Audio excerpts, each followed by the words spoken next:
How savvy are you when it comes to money? We hit the streets to find out just how confident people are when it comes to making financial decisions. It's time to play Money Myths. Financial myth number 1, your money is safest in the bank.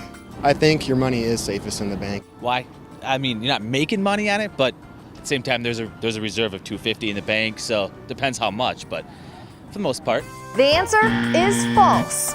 And there are a lot of instances where you actually have risk that people don't realize. A debit card, for example, if somebody confiscates your debit card, if you lose it or if it's stolen, the money in your bank account is actually directly at risk, and you actually have a relatively short time frame to report that. Otherwise, you could completely lose the money.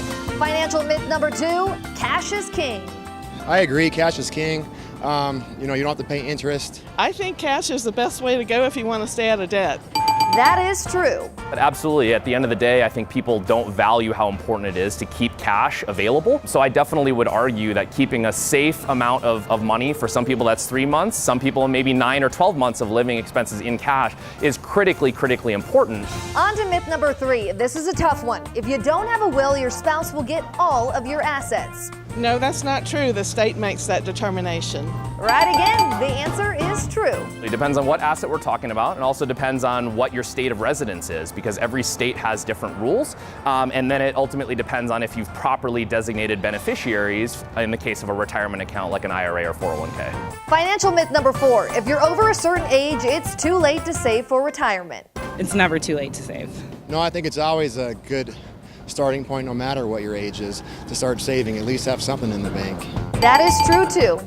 You have to save more, you have to sacrifice more the longer that you wait, but it's never too late to save. It's just a matter of figuring out what the amount that you do need to put away, how you need to properly invest that, and it's true, the earlier you start, the easier it is. And finally, rounding out our financial myths at number 5 is all adults need life insurance. I think that's probably true, but I would call it burial insurance.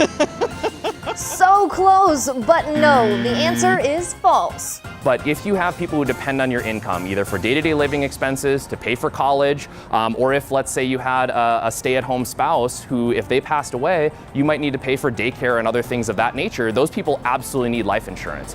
But if the only person dependent on your income is yourself, then probably the only life insurance you need is just to make sure you have your final expenses taken care of for a funeral or something of that nature.